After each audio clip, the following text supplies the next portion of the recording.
శ్రీదేవి భాగవతం ఉత్తంకోపాఖ్యానం. ఒకనాడు ఉత్తంకుడనే మహర్షి జనమేజయుడి దర్శనానికి వచ్చాడు. ఇతడు తక్షకుడి చేతిలో మోసపోయినవాడు.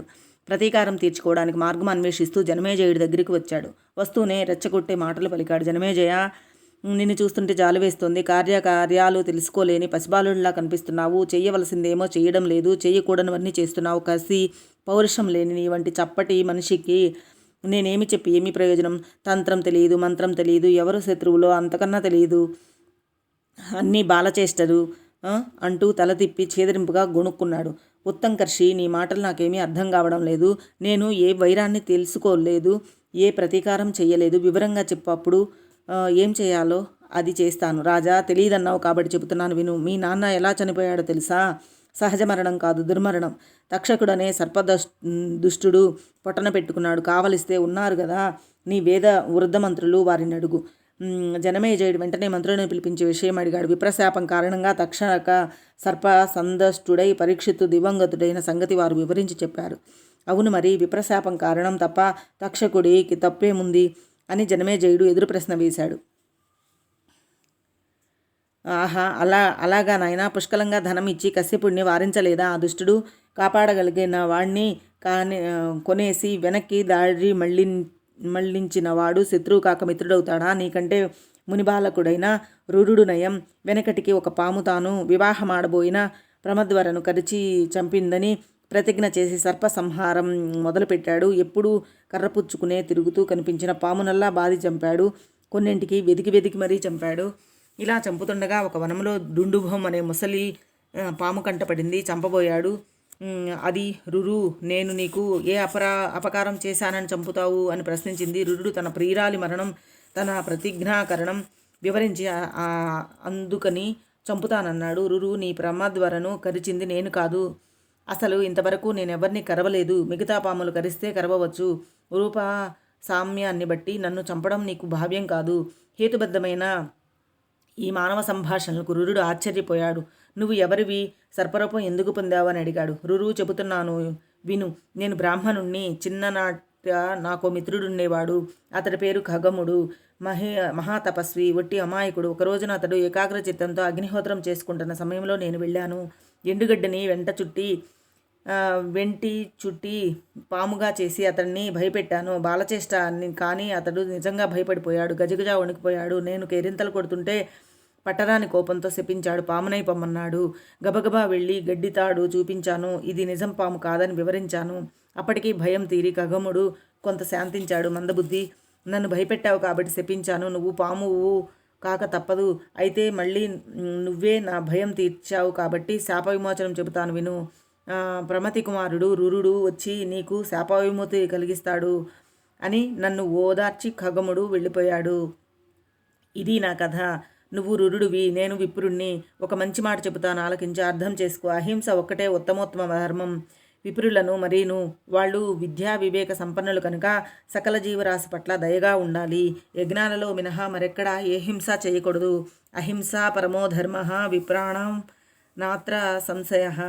దయా సర్వత్ర కర్తవ్యా బ్రాహ్మణేన విజానత. యజ్ఞాదన్యత్ర విప్రేంద్ర న హింసా యజ్ఞికి మత. ఈ ఉపదేశం చేసి డుండుహం తన సర్పరూపం విడిచిపెట్టి బ్రాహ్మణుడిగా వెళ్ళిపోయాడు. అప్పటి నుంచి రురుడు హింసను విడిచిపెట్టాడు. తర్వాత అర్ధాయుర్ధానంతో ప్రమద్వరను బతికించుకొని వివాహం చేసుకున్నాడనుకో, అది వేరే సంగతి. ఇంతకీ జనమేజయ, బ్రాహ్మణుడైన నీకన్నా ఆ రురుడే నయం. తనకు అపకారం చేసిన సర్పాల మీద కచ్చిపట్టి యుద్ధం ప్రకటించాడు. నువ్వు క్షత్రియుడవయ్యుండి పాములను ఉపేక్షిస్తున్నావు. పితృఘటికులను సుఖంగా బతకనిస్తావు. అంతరిక్షంలో నీ తండ్రి ప్రతీకారేచ్ఛతో దహించుకుపోతున్నాడు. స్నానపానాదులు వదిలేసి కూర్చున్నాడు. ఈ దుర్గతి నుంచి ఉద్ధరించు, సర్పాలను సంహరించు. తండ్రికి ఉన్న వైరాన్ని తీర్చని కొడుకు బతికి ఉండి మృత్యుడితో సమానం. బతికే ఉన్నాననిపించుకో. పాపశంక పెట్టుకోకు. యజ్ఞం వంకతో ఎంత జీవహింస చేసినా తప్పు కాదు. సర్పయాగం ప్రారంభించు. ఇది అంతా శుభం. సౌనకాది మహాముండారా, ఉత్తంకుడి ఉపదేశంతో జనమేజయుడు రెచ్చిపోయాడు. కన్నీళ్లు తుడుచుకున్నాడు. తండ్రికి ఉత్తమగతులు కలిగించలేకపోయినందుకు తనను తాను నిందించుకున్నాడు.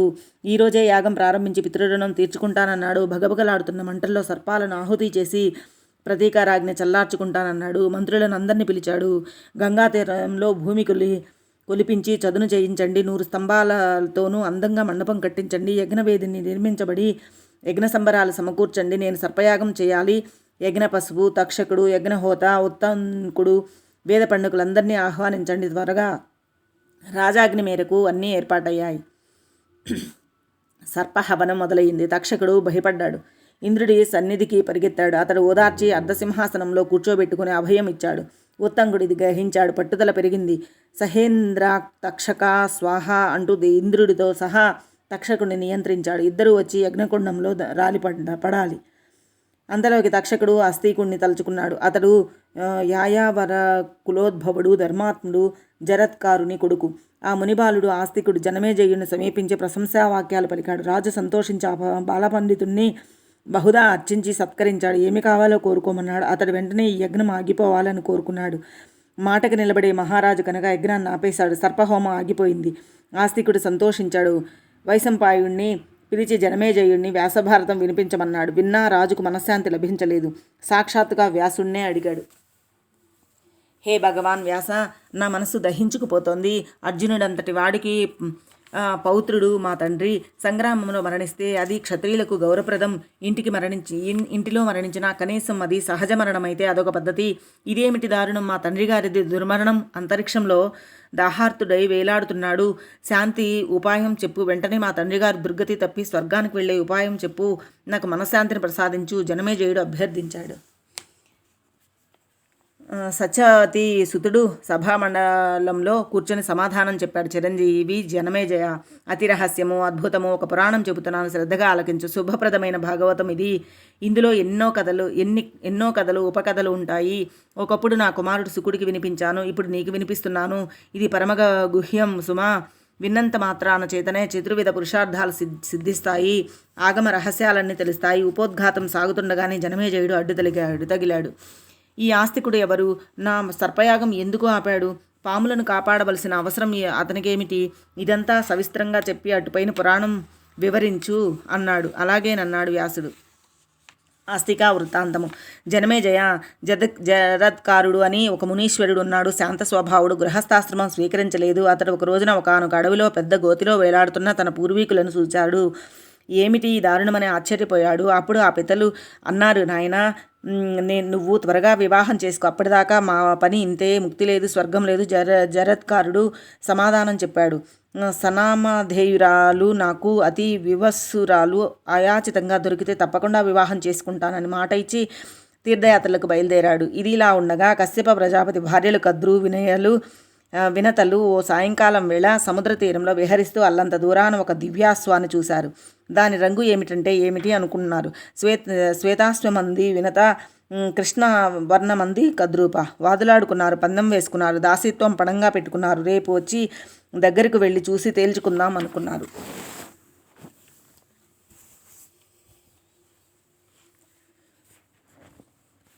కద్రూప తన పిల్లలకు రహస్యంగా చెప్పింది. పిల్లపాముల్లారా, మీరు వెళ్ళి గుర్రాన్ని చుట్టుకొని నల్లగా కనిపించేటట్టు చేయండి అంది. దీనికి కొన్ని పాములు అంగీకరించలేదు. జనమేజయుడికి యాగంలో అగ్నికి ఆహుతి కమ్మని వారిని శపించింది. తక్కిన పాములు వెళ్ళి గుర్రం తోకకు చుట్టుకొని దాని మాత్రం నల్లగా కనిపించేటట్టు చేశాయి. తోడికోడళ్ళు వెళ్ళి చూసేసరికి తోక నల్లగా కనిపించింది. కద్రూప నెగ్గింది. వినత ఓడిపోయింది కనుక దాసిత్వం పట్టాలి. దిగులుగా కూర్చున్న తల్లిని చూసి గరుత్మంతుడు వచ్చాడు. కారణం అడిగి తెలుసుకున్నాడు. నాయనా, నేను కద్రువను దాసినయ్యాను. ఆవిడ ఏ పని చెబితే ఆ పని మొయ్యమంటే మొయ్యాలి. ఇంకా ఈ బతుకు ఇంతేనుంది. నిజమే, మొయ్యమంటే నేనున్నానుగా, మోస్తానులే. ఎక్కడికి మొయ్యమంటే అక్కడికి మోస్తాను. నువ్వేమీ బాధపడకు, నేను దాస్యం నుంచి విముక్తురాల్ని చేయిస్తానురా అంటూ కద్రూప దగ్గరికి తీసుకువెళ్ళాడు. పినతల్లిని సోదరులతో సహా భుజాన ఎక్కించుకుని సముద్రం ఆవల తీరానికి మోసుకుపోతున్నాడు గరుడు. అక్కడ అడిగాడు పినతల్లి, నా కన్నతల్లికి ఈ దాస్యం ఎలా తొలగిపోతుందో చెప్పని అభ్యర్థించాడు. నువ్వు కనుక దేవలోకానికి వెళ్ళి అమృతం తీసుకొచ్చి నా బిడ్డలకు ఇవ్వగలిగితే మీ అమ్మను విముక్తను చేస్తాను అని చెప్పింది కద్రువ. గరుత్మంతుడు ఒక్క ఊదుటున ఇంద్రలోకానికి ఎగిరాడు. దేవతలతో హోరాహోరి యుద్ధం చేశాడు. ఎలాగైతేనే అమృతబాండం చేయి జిక్కించుకున్నాడు. సరాసరి వచ్చి కద్రువకు అందించి వినతాదేవికి దాస్య విముక్తి కలిగించాడు. పవిత్రంగా దర్బలు పరిచి అమృత భాండాన్ని దాని మీద ఉంచారు. స్నానాలు చేసి వచ్చి శుచిగా సేవిద్దామని సముద్రానికి వెళ్ళారు. ఇంతలో ఇంద్రుడు సుధాభాండాన్ని అపహరించుకుపోయాడు. సుస్నాతులై వచ్చిన సర్పపుత్రులు ఆశగా ఆబగా దర్బలు నాకారు. నాలుకలు చీరుకుపోయాయి. అప్పటి నుంచి సర్పాలు ద్విజిహ్వలు అయ్యాయి. అగ్నికి ఆహుతి కమ్మని తల్లితో శాపం పొందిన సర్పకుమారులు, వాసుకి ప్రముఖులు అందరూ వెళ్ళి బ్రహ్మదేవుని శరణు వేడారు. ఆయన ఒక ఉపాయం చెప్పాడు. జరత్కారుడనే ఒక మహాముని ఉన్నాడు, తీర్థయాత్రలు చేస్తున్నాడు.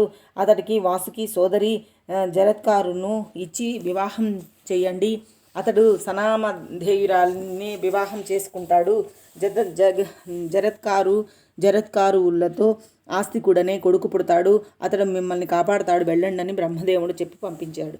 వెంటనే వాసుకి అరణ్యాలకు వెళ్ళి జరత్కారుని వెతికి పట్టుకుని స్వయంగా తన చెల్లెల్నిచ్చి వినయంగా వివాహం జరిపించాడు.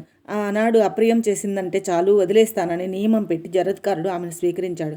పర్ణశాల కట్టుకుని కాపురం పెట్టాడు. సుఖంగా సంసారం సాగుతుంది. ఒక రోజున సుష్టుగా మధ్యాహ్న భోజనం చేసి నడుం వాల్చాడు జరత్కారుడు. ఎట్టి పరిస్థితుల్లోనూ నన్ను నిద్రలేపకు అని భార్యకు ఆజ్ఞాపించి గుర్రు పెట్టాడు. సూర్యాస్తమయం అవుతుంది. సంధ్యావందనానికి సమయం సమీపించింది. లేపితే అప్రియం కనుక వదిలేస్తాడు, లేకపోతే సంధ్యోపాసన చేయని ధర్మలోపం చుట్టుకుంటుంది. ఏమి చేయాలో తోచలేదు ఆ మునిపత్నికి.